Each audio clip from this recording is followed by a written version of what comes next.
The late 90s were a revolutionary time for games. Sony had just entered the console market and was absolutely killing it with exclusive after exclusive. Sega, while not at their best, was seeing moderate success with the Saturn, especially in Japan.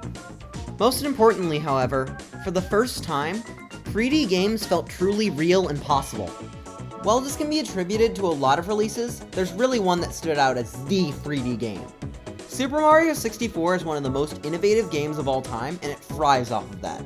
Its design and controls may not be the best by today's standards, but at the time, this was incredible. Just being able to explore around in a 3D space was enough to make this a massive success. Mario 64 was such an open book, and in being that open, it left a lot of potential for whatever came next. Game after game, 3D Mario continued to innovate more and more, solidifying itself as one of the greatest series to ever exist.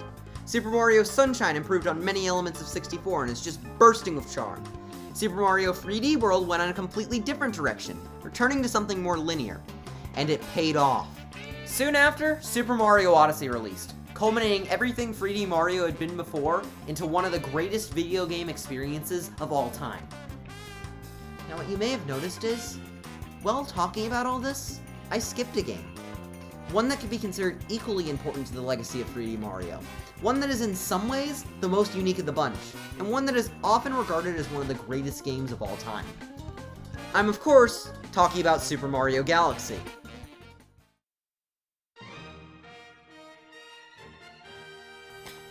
Released in 2007, Super Mario Galaxy is an important piece of the Mario legacy, and honestly what I consider to be the weakest 3D Mario game. That's an opinion I know isn't all that popular, and I don't want to be that guy who constantly makes game bad jokes.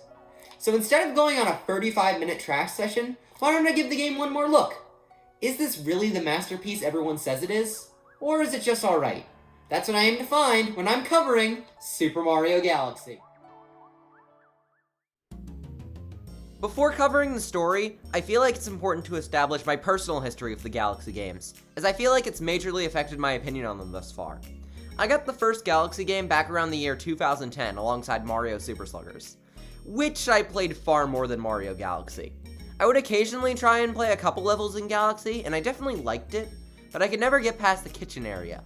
When I wanted my 3D Mario fix, I would go to Super Mario 64 DS, or later on, Super Mario Odyssey. Then around when the rumors for 3D All-Stars cropped up, I decided to give Galaxy another try. I liked it even less this time. At that point, I chalked up my distaste to my problems with the Wii Nunchuck and moved on. Then when 3D All-Stars finally did come out, I gave the game a proper try and got to the end. My opinion at the time? It was good. I did actually really enjoy my playthrough of Galaxy that time around, but the fact that I had played it back to back with Super Mario 64 and Sunshine really made me compare my thoughts on the games. In the end, Galaxy just came out on the bottom. I enjoyed the game, but it didn't make me feel as good as the other two games. Going into this playthrough, I'm gonna have a completely open mind. I don't want my preconceived biases to bring the game down in any way. I'm going off of complete, raw enjoyment. That's enough personal exposition, however, so let's get into the real story.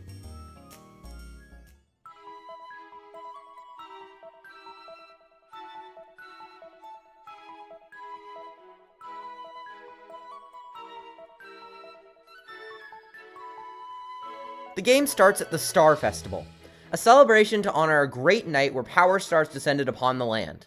Mario is, as always, invited to see Peach, and as always, something goes wrong. Bowser appears, with a giant fleet of airships, and uproots all of Peach's castle, taking her, and everything with it, into space. Mario is then knocked off the castle and falls onto a nearby planet. In the end, this story is not much different from any other Mario game, but it does achieve the cinematic vibe Mario Galaxy was going for. It's the classic Mario plot, turned up to 11, and there's nothing wrong with that. Upon landing on the nearby planet, Mario finds some rabbits, who reveal themselves to actually be star beings called Lumas. You catch them and they introduce you to Rosalina. This was actually her debut, and she makes a good first impression as Mario's mysterious ally from space.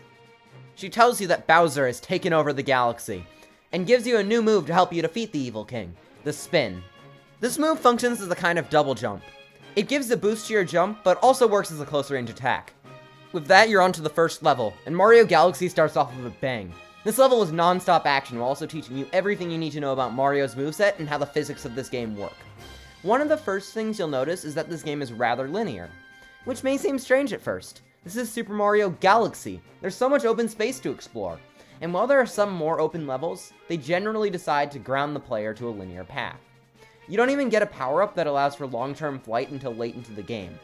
Galaxy tries to make up for this with much more focused and developed level design, and I'd say for the most part, that's something it succeeds at. By grounding the player more, they were clearly able to analyze every situation, and focus on how to make it work at its best. Soon enough, you'll have grabbed the first Grand Star. The Grand Stars are extra powerful stars, which Rosalina uses to power her ship, which also doubles as your hub, the Comet Observatory. Much like the rest of the game, this hub is a lot more focused than something like Delfino Plaza. The only secrets to find here are some 1-ups, and it's very clear where you have to go next. Honestly, I prefer Sunshine's approach. Delfino Plaza has this charm to it, which makes it feel like a living, breathing world. The Comet Observatory may have charming characters, but I'd argue it doesn't have that spark.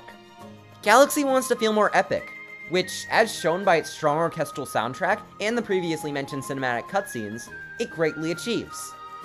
However, in this process, it loses a lot of the chillness that its predecessor had. This isn't a bad thing, but I personally prefer the more cheesy and endearing feel of Sunshine. The true place Galaxy begins to falter for me, however, isn't even in terms of its tone, but rather its gameplay feel. Galaxy doesn't control poorly. In fact, you'll often feel like you have full control over your character. Despite this, there are a few things I take issue with. First of all, Galaxy is slow. Mario's standard walk speed sometimes feels like a drag, especially when compared to other games in the series. This does allow for more control, but I don't think that makes up for it, and I prefer a higher speed. Along with this, Mario's toolkit feels slightly limited with the absence of a single important move.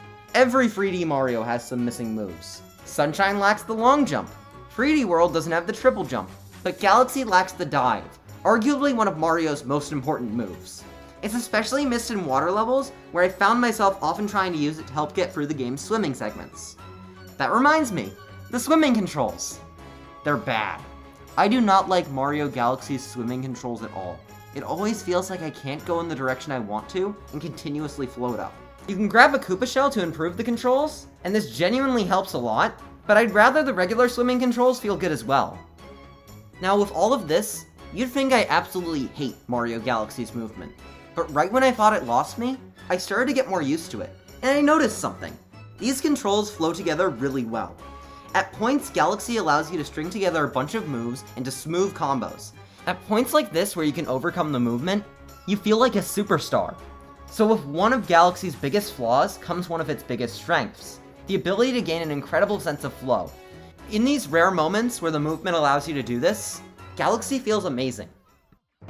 Long jumping through the hub, you'll find the first area, Good Egg Galaxy. This level puts down the framework for the mission structure of the rest of the game, showing a similar starting point for every mission, with split paths and small changes that dictate which star you get, and shake up the platforming challenges you'll go through. Good Egg Galaxy is a fun time, but soon enough you'll arrive at Honey Hive Galaxy, which is one of the game's best and shows something Galaxy does surprisingly well: open levels. Despite its more limited toolkit and focus on linearity, Galaxy does have a couple open levels that harken back to the days of Mario 64 and Sunshine. These levels still have linear paths to follow for missions, much like the rest of the game, but you'll have a lot more open space to approach things and explore. Right off the bat, Honey Hive Galaxy presents you with a very simple path forward, but to the side, you'll see a very unassuming hill. This may seem like a minor design choice, but two things make this hill incredibly smart. For one, it leads to a wholly new area, only visible via the hill, and along with that, it's impossible to get up. Now, one may think that's poor design. Why have a completely useless hill? But I'd argue it does a perfect job at prodding at your imagination. It may be impossible to get up the hill, but what's even more impossible is not trying. Every time I go to this level, I try at least a couple times to go up this hill. It never works, but who cares? It's really fun. In general, Honey Hive Galaxy has the charm that I feel much of the rest of the game is missing. And that's not just because of this single hill. Exploring around genuinely feels like it has benefits, and the level is optimized and tied together so well. This area is designed in a way where big skips and sequence breaking are very possible, and that's something I'd argue is great design. Scenarios that genuinely make you feel like you've outsmarted a game feel amazing. Especially when, like in this case, it feels rather planned out. Even if at times only perceived, Honeyhive Galaxy feels incredibly open, and it does a good job at making a more explorable level. Honestly, with how well done this level is, it becomes even more strange that they didn't decide to go fully open for this entry. Throughout the terrace, which is the first area of the game, you'll be introduced to the other main attraction of Galaxy, the motion-controlled segments. These are honestly one of the best parts of the game, especially the ball rolling. Usually in Wii games, the motion controls are kinda bad. Take something like Mario Kart Wii for example. The motion controls here are really fun. It's cool to drive a virtual cart in the same way you'd drive a car. Why can't I turn left? Simply comparing the motion controls of Wii to that of the Manta Rays in Galaxy, the Manta Rays don't feel great, but by comparison they feel amazing. The motion controls in Galaxy, by the time's standards, are really good. Specifically in the ball rolling segments, I feel like I have complete and full control over my character. The sound design during them is also excellent. The way the music speeds up as you go faster just really adds to the adrenaline of the whole section. It isn't stated much, but these motion controlled segments in Galaxy are actually kind of amazing.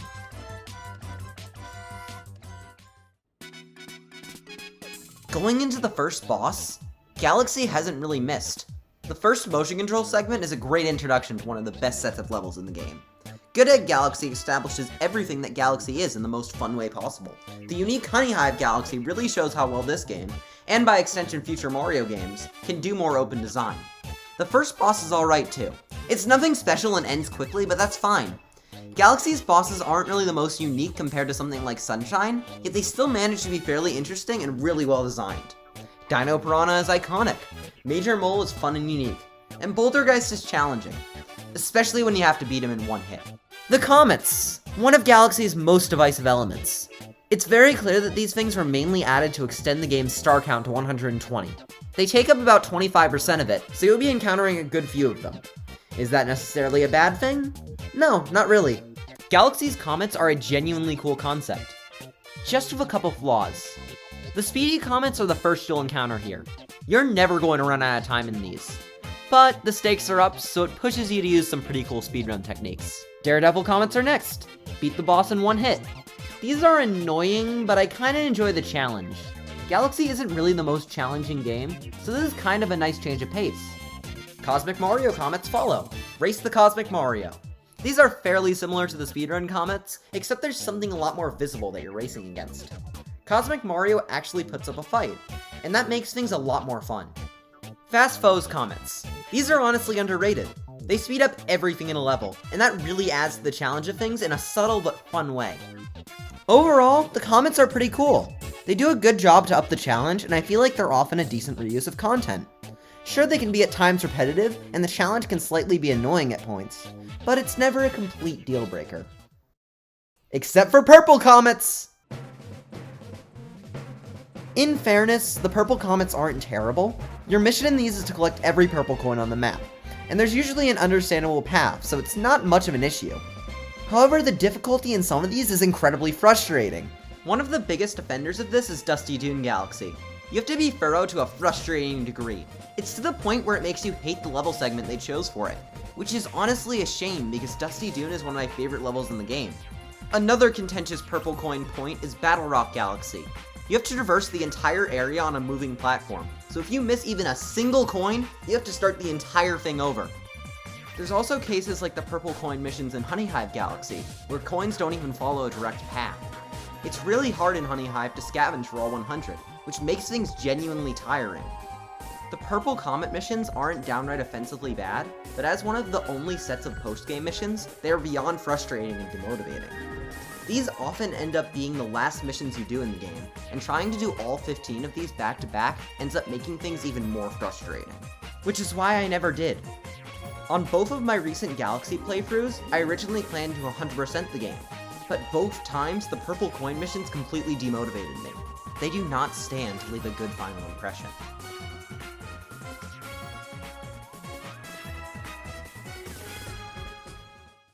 The next set of levels is found in the fountain. This may be one of the weaker areas, but I still enjoy it. Space Junk and Battle Rock are nothing to write home about, but they're still pretty fun. They're both decently standard space stations with some great orchestral tunes. The highlight of this area is the introduction of the ball rolling levels, which, as previously mentioned, are phenomenal. The most interesting part, however, is the boss fight arena, Bowser's Star Reactor. This is a fairly simple level that shows some cool mechanics with the gravity, but what's key here is the Bowser fight. This fight, in my opinion, is really weak. You have this epic music playing in the background for what is a fairly simple and easy fight. You just get Bowser to stomp on the blue pad and then use your spin on him. That's it. For a first Bowser fight, that's completely fine. This fight doesn't really need to be that complex or challenging. It gets the job done. Moving on to the kitchen, it's more Mario Galaxy. The level design is still pretty great, and you have some really creative moments here.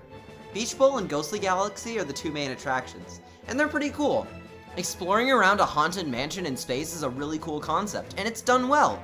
Beach Bowl is also a really great take on the open galaxy level, and has one of the coolest alternate routes in the game. I was starting to get a little bit fatigued here, but that's alright. These levels are still great. They just lack some of the staying power that the first area had to me, and in a way the second area as well. Once you get to the bedroom, things go back into high gear. You're presented with 3 of the best levels in the game.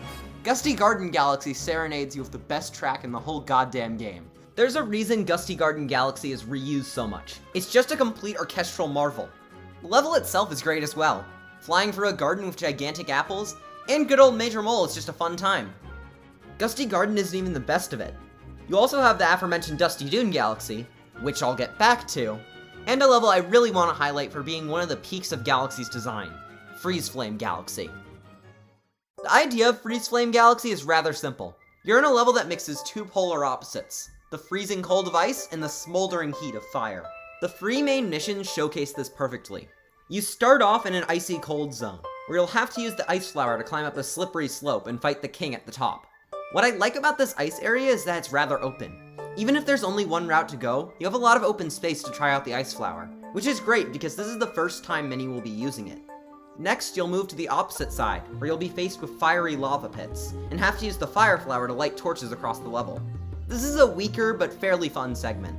I really like the final stretch where your time limit with the fire flower is really put to the test. You're presented with 2 torches that you'll have to light using the fire flower.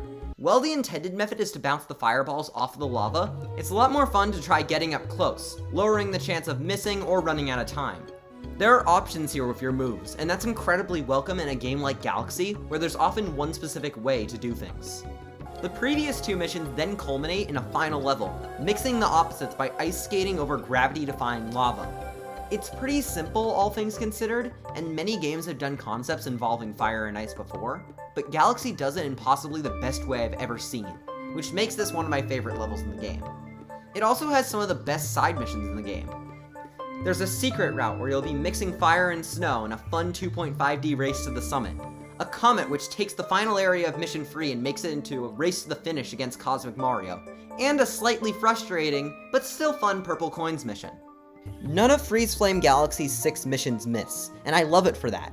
It does an amazing job at showcasing Galaxy's unique design. Once you get to the end of these great levels, you're presented with another Bowser fight. I can't wait to see what's fun and unique about this one. Gobble. This isn't anything new. Almost every Mario game has had repeat Bowser fights. The thing is, I liked those fights more. Even if most Bowser fights aren't the best, Galaxy's Bowser fight is my least favorite, and I think that's partially because of the missed potential. Galaxy's epic scale makes me think having a gigantic Bowser would really fit. For instance, you could have something Yoshi's Island inspired, except you turn Bowser into a planet. There's a lot you could do with a Bowser fight here, so having something so simple kinda just feels like a bit of a cop-out. Maybe the final fight will provide something more unique and epic at least. Next up is the engine room. I've heard some call this the weakest area of the game, but I honestly think it's the most underrated and unique. First up is Toy Time Galaxy, and this is honestly a really cool and unique concept. You start off on a toy train and then travel through a level of wooden blocks and up a giant mechanical Bowser action figure. And that's only the first mission too. There's also a mission where you hit switches around a corkscrew, one where you go through mountains of giant food, and generally just a lot of moments that make you smile. This is truly one of the most unique levels in the game, and at that it's one of the most charming. It helps that they went full nostalgia mode here and made the music a remix of the classic Super Mario Bros. Theme. One of the best versions of it, might I add. It takes inspiration from the Sunshine rendition, but puts in a bit more of Galaxy's flair. Following that is Gold Leaf Galaxy, and it's certainly an interesting one. That's not to say it's bad, there's just a certain something off about this level. It's probably because this level is a mirrored version of Honey Hive Galaxy, leading to the whole thing having this really weird and unique deja vu effect. While this initially took away from my enjoyment of the level, I honestly kind of love it. It solicits emotions of confusion that you rarely feel from a video game. This is one of those cases where I really like Galaxy's content reuse. It does a great job at making old things feel new again. Sea Slide Galaxy is last. This was actually my favorite area of the entire game at one point. I have no idea why, this is the weakest one in the engine room. It's generally racing focused, which is a pretty nice change of pace, but that's really all there is to say about it. I enjoy this level, but it's nothing to write home about in any fashion. Overall, the engine room certainly isn't the best area of the game, but I still had a lot of fun with it. Very soon after, you'll be at the final set of levels, the Garden. This set is definitely the game's weakest. Deep Dark Galaxy is fun, but it's one of the least interesting areas of the game.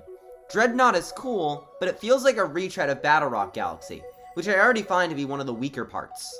The true highlights here come in the form of the final area, and one of the bonus areas, Matter Splatter Galaxy. Matter Splatter Galaxy reutilizes a really cool concept of intervally materializing ground tiles that was initially found in Ghostly Galaxy. If you see a platform, it's real. If you can't, it's gone. All of the lights that make the ground materialize are constantly moving, so you always have to watch your step. This builds into a 2D segment which combines your knowledge of this new hazard with your ability to jump. Later in this part, you'll also gain the Spring Mushroom, giving verticality and timing an even bigger focus. This leads into one final segment where you'll be dodging Magikoopas for a fairly simple but fun maze. I've seen many regard this as the best galaxy in the game, and I can see why. It's an incredibly enjoyable bonus level that uses a super creative concept. It's not my personal favorite in the game, but it's most certainly worth acknowledging for its concept alone. Alongside Matter Splatter, the Garden also has Melty Molten Galaxy. This is another fan favorite for its super strong music and just generally being considered a great penultimate level. Personally, I just think it's alright. Like the rest of the Garden, it doesn't really blow me away, but it's still fun. I also love how the ball rolling is integrated here in one of the missions. It feels great to just blast through the whole thing charging around with the ball. Galaxy rarely speeds up, but that means when it does, it feels great. What's even better about this galaxy, however, is its final mission. You're met with a fight against a fiery Dino Piranha. After such a long journey, it feels poetic to go back and fight your first enemy once again. This is one of the many examples of Galaxy doing content reuse right, and I'm here for it. After Melty Molten, there's only one place left to go, Bowser's Galaxy Reactor. This is a really interesting level that combines some tractor beams with concepts from Melty Molten and the previous Bowser stages. It's a pretty fun romp. Soon enough, it's time for the final Bowser fight, and of course, it's a harder version of the two previous ones. Something about this fight kinda just soils the conclusion of the game for me. It feels so underwhelming that this is the final segment of gameplay. The ending does make up for it a little, however. Beating Bowser inside his little weird sun reactor thing causes a black hole to be created. It starts sucking everything in, but the Lumas all storm in, turning the black hole into a massive supernova. As Mario gets caught in the blast, you're met once again by Rosalina. She gives you this long, philosophical, and genuinely beautiful speech about the way the universe cycles, and how it always changes in these subtle but beautiful nuances. This is most definitely an allegory for the way human life itself cycles throughout history. We often make the same mistakes, but in strange ways we can learn from them. This new universe sees those subtle changes introduce themselves in a major way. When Mario wakes up in front of Peach's castle, everyone is there. The galaxy is just a little closer together. In that way, even if the adventure ended in a complete reset of everything Mario and his friends know, it was worth it just to be closer together with everything around them. That was Super Mario Galaxy, and honestly, looking back, I can really appreciate it more than I used to. I definitely see why Mario Galaxy is often regarded as one of the best in the series, and I respect those opinions. However, I still stand by the fact that some things are holding Galaxy back. And those things are what make its predecessors and successors much stronger than it.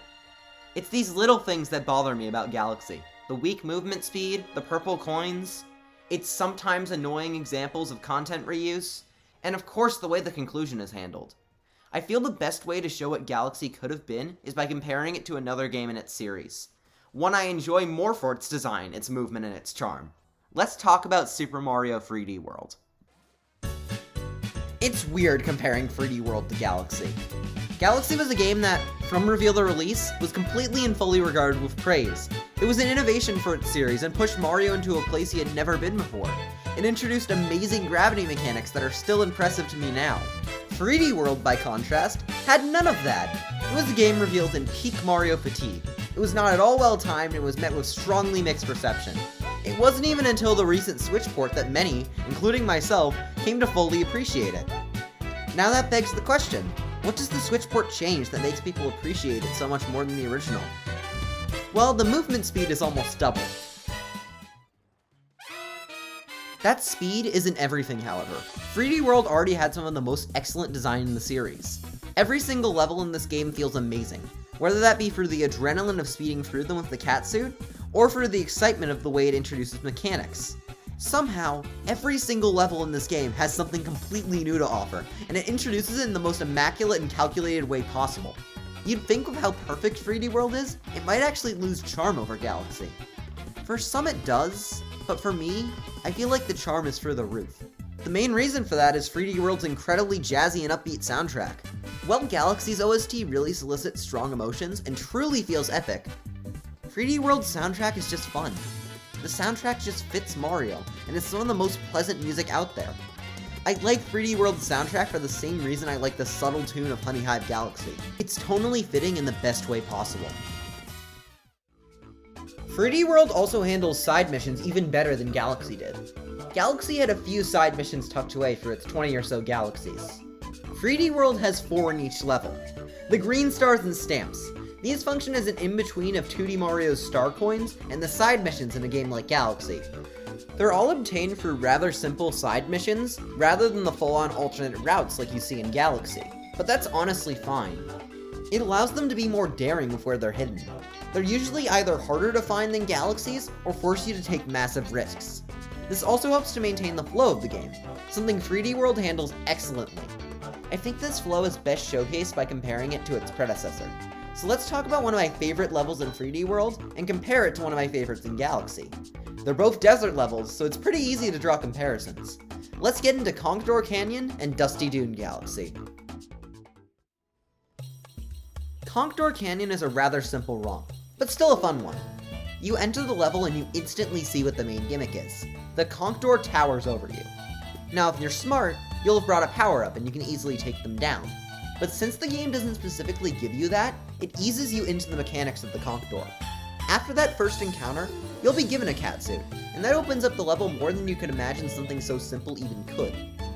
You can first use it to grab one of the level's green stars, but from the high post you grab it from, you can dive right down into the next section.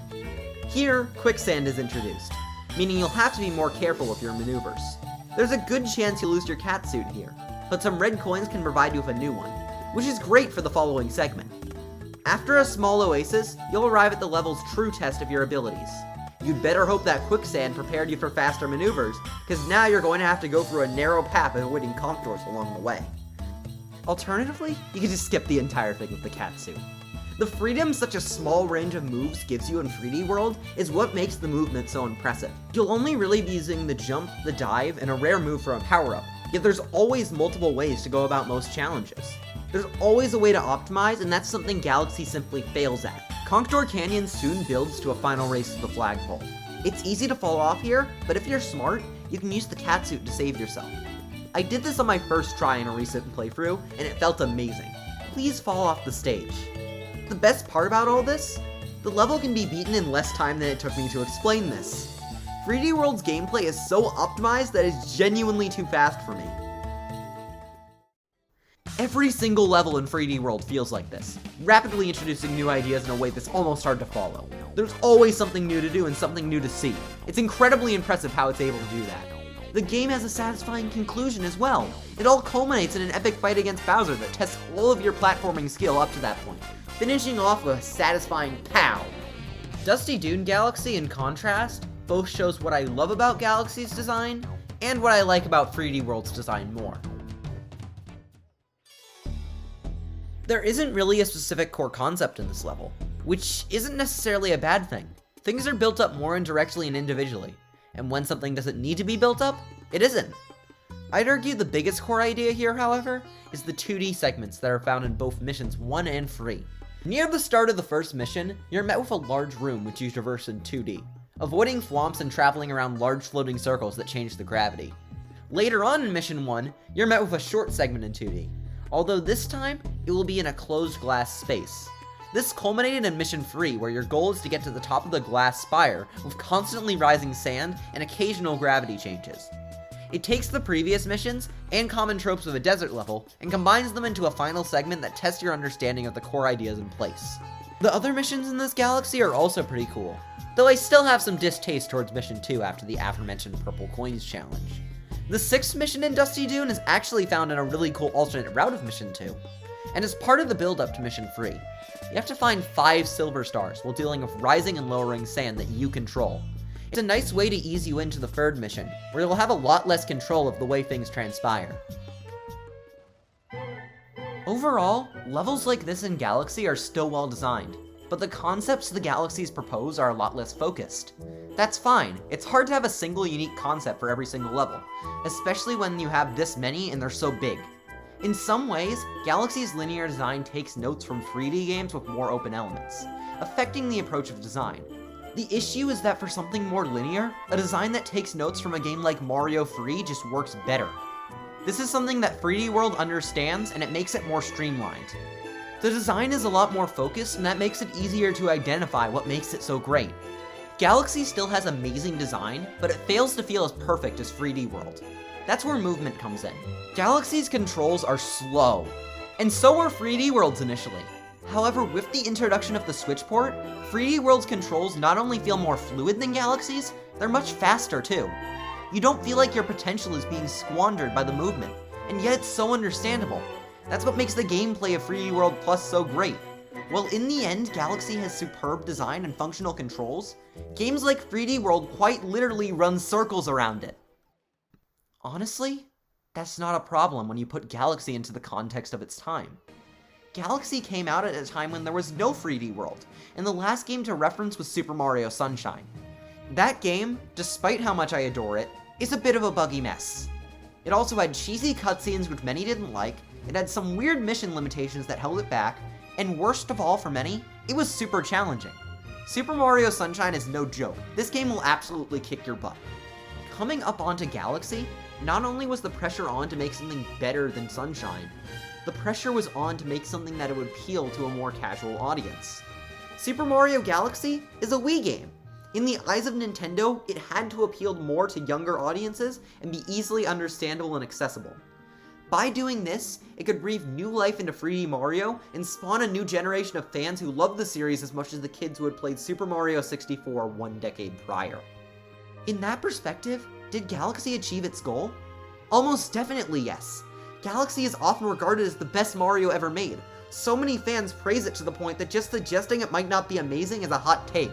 Super Mario Galaxy is a massive win for the Mario series and should be regarded as such. At the end of the day, it's still 3D Mario, and 3D Mario was always a blast. Super Mario Galaxy is a marvel, and even though it's not my favorite, I still enjoy it. I recommend everybody try this game, because even if you don't like it as much as others, it's still an experience worth having. Despite its flaws, despite everything I hate about it, I can't bring myself to dislike this game. I guess in that way, it truly can be considered a masterpiece. Welcome! Welcome, New Galaxy!